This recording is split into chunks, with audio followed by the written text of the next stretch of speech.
मध्य प्रदेश में कांग्रेस की जीत की भविष्यवाणी। बीजेपी को धूल चटाने के लिए कांग्रेस की पूरी है तैयारी।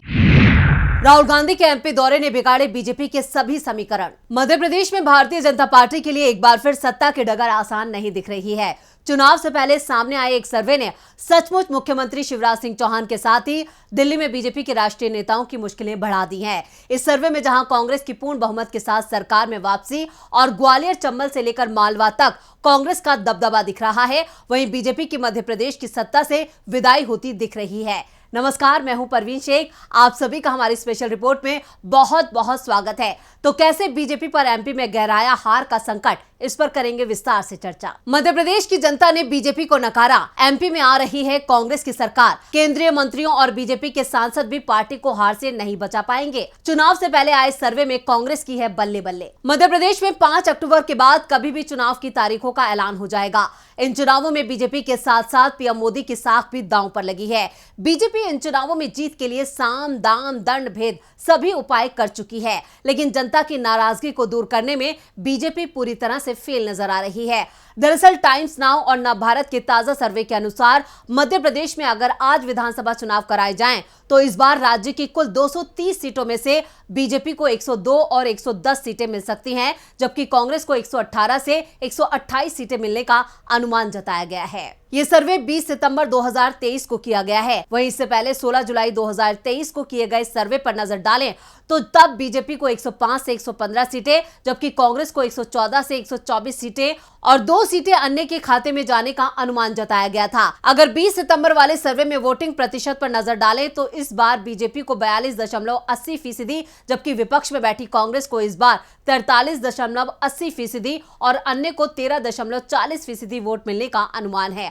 हालांकि बीजेपी और कांग्रेस के वोट प्रतिशत में महज 1% का मामूली अंतर दर्शाया गया है, लेकिन सीटों के हिसाब से यह अंतर काफी बड़ा फासला है। ग्वालियर चंबल क्षेत्र में बीजेपी की हालत ज्यादा खराब है। इस ताजा सर्वे को अगर क्षेत्रवार देखें तो ग्वालियर चंबल से लेकर मालवा तक कांग्रेस का ही दबदबा दिख रहा है। मालवा क्षेत्र की कुल 66 सीटों में से बीजेपी को 20 से 24 सीटें, जबकि कांग्रेस को 41 से 45 सीटें और अन्य के खाते में 1 सीट जाने का अनुमान है। वहीं अगर ग्वालियर चंबल क्षेत्र पर नजर डालें तो यहाँ बीजेपी की स्थिति ज्यादा खराब दिख रही है। यहाँ की कुल 34 सीटों में से बीजेपी को 4 से 8 सीटें, जबकि कांग्रेस को 26 से 30 सीटें और अन्य के खाते में 0 सीट मिलने का अनुमान है। अब इस सर्वे से अनुमान लगाया जा सकता है कि जनता में बीजेपी को लेकर किस कदर गुस्सा भरा हुआ है। जनता सिर्फ मतदान का इंतजार कर रही है जब वो बीजेपी को सत्ता से उखाड़ फेंकेगी। खास बात यह है कि 20 सितंबर को किए गए इस ताजा सर्वे में बीजेपी जहां पहले से कमजोर होती दिख रही है, वहीं कांग्रेस और मजबूत होकर उभर रही है। जानकारों का मानना है कि अगर यह सर्वे सच साबित हुआ तो मध्य प्रदेश में बीजेपी की सत्ता से विदाई पक्की है।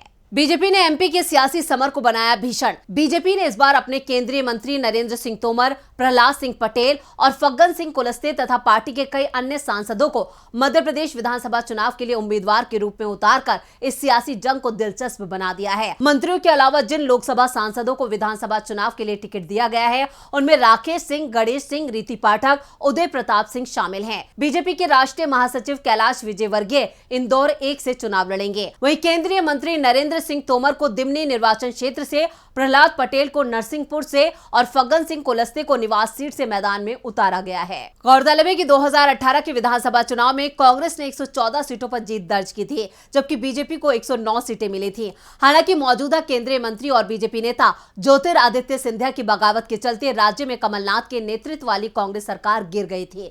सिंधिया और कांग्रेस विधायकों के बीजेपी में शामिल होने पर राज्य में फिर से शिवराज सिंह सीएम बने थे। मार्च 2020 में शिवराज सिंह चौहान के नए कार्यकाल के साथ बीजेपी सत्ता में लौटी थी। अब राज्य की जनता ने सिंधिया के साथ साथ बीजेपी को भी सबक सिखाने का मन बना लिया है।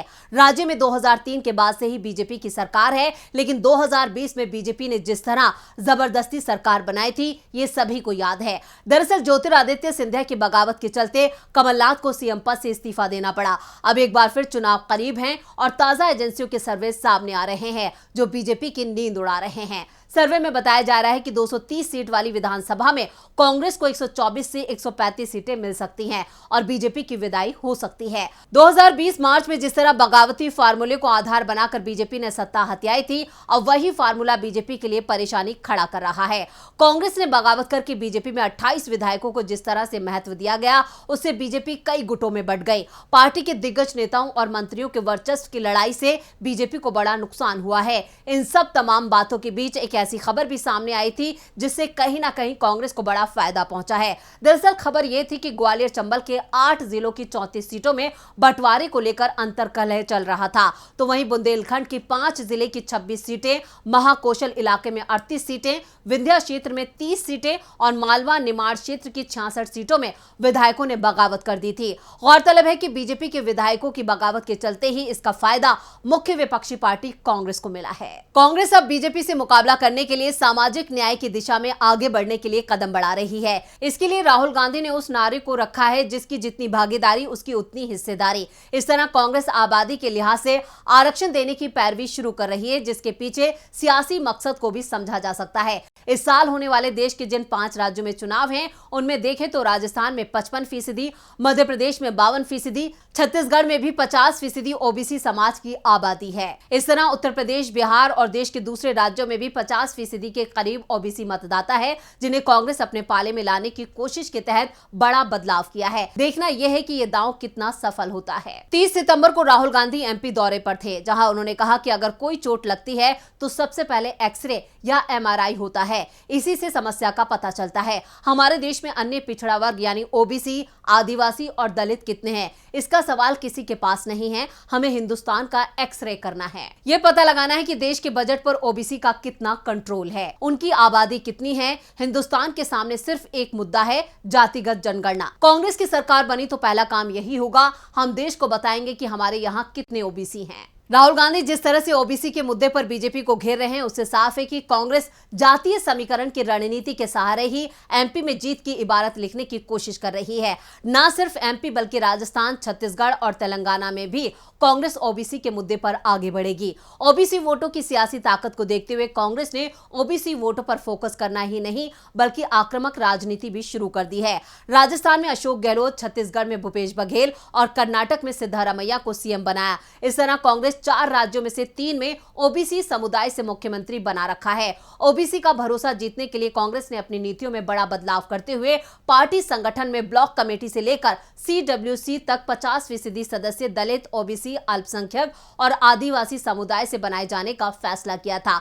वहीं हैदराबाद में सीडब्ल्यूसी की 2 दिनों की बैठक में कांग्रेस ने सामाजिक न्याय की दिशा में बड़ा फैसला किया, जिसमें आरक्षण की सीमा को 50% बढ़ाने और जातिगत जनगणना जैसे मुद्दे को एजेंडे में शामिल किया है। तो ये थी हमारी स्पेशल रिपोर्ट। आपको हमारा ये वीडियो कैसा लगा, नीचे कमेंट बॉक्स में अपनी राय जरूर दें और इस वीडियो को ज्यादा से ज्यादा लाइक करें और शेयर करें। देखते रहिए डीबी लाइव।